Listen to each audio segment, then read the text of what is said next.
My ex demanded child support after cheating, but she still won't prove the kid is mine. I let the judge handle it. Hello Reddit I plus here. This whole mess started 3 years ago, and I'm still trying to make sense of what happened. I, 31 million, was married to a woman named Claire, now 29 feet. We were together for a little over 2 years when everything unraveled. Claire and I met through mutual friends at a birthday party. She was outgoing, confident, and had this loud, infectious laugh that pulled people in. I was the quieter type, always observing. Somehow, we clicked. I fell fast. She made me feel like I'd finally met someone who chose me, not someone settling. We moved in together after 6 months, got married at the 1-year mark. People said it was fast, but everything felt right. Or at least, that's what I told myself. Looking back, there were definitely red flags I ignored. She was flirty, very flirty, with other guys, even in front of me. But she'd say, "Relax, I'm just being friendly." Or, "You're insecure, babe. That's not hot." And I'd swallow it, every time, because I didn't want to seem controlling or clingy. About 8 months into the marriage, things started to shift. She began going out more. Late dinners with co-workers, weekend trips with her girlfriends, yoga retreats that didn't allow phones.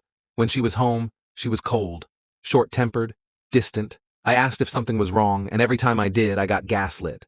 I was paranoid, obsessed, making things up. Then one day, she sat me down with tears in her eyes and said she was pregnant. I was stunned. We hadn't been trying. In fact, we'd barely been intimate for over a month before that. I travel for work sometimes, and I had just gotten back from a week-long conference. I was also sick as hell that entire week, like NyQuil, fever, not getting out of bed sick. But somehow, she said, it must have happened right when I got home. I did the math. It didn't add up. But again, I wanted to believe her. I wanted to be the man she married. I wanted to be a dad. So I shut up and committed. I painted the nursery. I worked extra hours to save for a better place. I even started therapy to deal with my trust issues, thinking maybe the problem was me. Our daughter, Lily, was born in the spring. She was beautiful, I mean it. She looked like a porcelain doll. Everyone said she looked just like Claire. No one said she looked like me, ever, not even as a joke. Still, I held her and cried the day she was born. I promised her I'd always be there.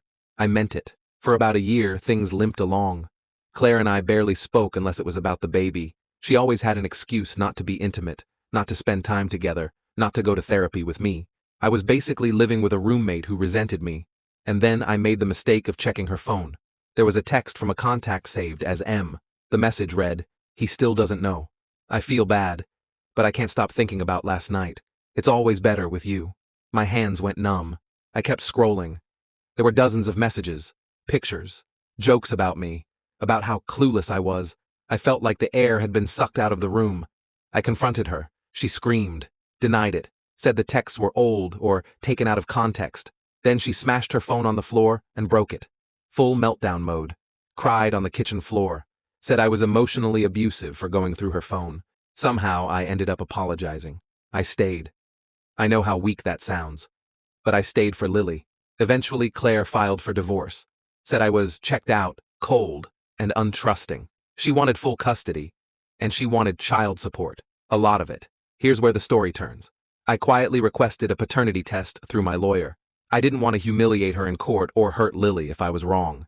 But I needed the truth. I wasn't going to keep getting played like a fool and pay for it. Claire lost her mind when she found out. She said I was punishing her for leaving. She told the judge I was unstable and trying to retaliate. She cried. She played victim. Her performance was worthy of an Oscar. But the judge didn't budge. He told her, flat out, either take the test or withdraw your demand for child support. She had 2 weeks to decide. She didn't speak to me the entire time. The silence was brutal. I'd gotten used to being shut out, but this was different. It felt like something was unraveling inside her. A few days before the deadline, her lawyer called mine. Claire was dropping the claim for child support. No explanation, just done. She didn't fight for custody either. She ghosted. Moved in with M, whose real name turned out to be Matt, her co-worker. They'd been together since before Lily was even conceived. I haven't seen Lily since. I tried reaching out. I got no reply. Eventually, through legal channels, I found a way to get the paternity test done, using state records and documentation from her prenatal care. I didn't want to believe it, but I needed to know. She wasn't mine. The woman I loved cheated on me. lied about it, got pregnant, passed the child off as mine, used me for support, tried to trap me financially, and when the truth started to come out, she vanished. Just like that. I never got an apology. Not a single word of explanation. Claire wanted my money, not the truth. She almost got both, but I let the judge handle it. I'm in therapy now, trying to untangle what the hell happened and why I stayed so long. I still keep Lily's hospital bracelet in a box. I don't know what that makes me. I just know that for a while I believed I was a father. I loved her like she was mine. And maybe that's the part that hurts the most. 2 months after court wrapped up, I got a Facebook message request. Just her name, no words. Just Claire sitting in my inbox like a ghost from a life I buried. My hands were shaking when I opened it. I'm sorry. I shouldn't have lied. I was scared. I didn't know what else to do. That's it. No mention of Lily. No mention of Matt. No explanation. Just a weak little apology wrapped in excuses. It made my blood boil. Not because I wanted a different outcome, but because it was just so empty. A get-out-of-jail-free card typed on a phone screen after 3 years of betrayal. I didn't reply. I blocked her. Not out of pettiness, out of self-respect. I've rebuilt too much of my peace to let her back in with a breadcrumb and a half-assed apology. People asked if I ever tried to reach out to Lily. The answer is, yeah, but it's complicated. I found out through a mutual friend that Matt legally adopted her after Claire dropped the paternity issue and they moved out of state. From what I heard, they're playing happy family. It gutted me. Not because I want Claire back, hell no, but because I still dream about Lily. She used to do this thing where she'd grab my nose with both hands and giggle like it was the funniest thing on earth. I think about that way too often, but I also know this. If I showed up now, all I'd be doing is confusing a child who has no idea who I am anymore, and that's not fair to her. She didn't ask for any of this. She was just born into a mess built on lies. So I let her go, but I'm keeping her bracelet. And one day, if she ever comes looking, I'll be ready to tell her the truth. To anyone reading this who's going through something similar, don't ignore your gut. You're not crazy. You're not paranoid. If someone keeps making you feel like you're losing your mind, that's a red flag waving right in front of your face.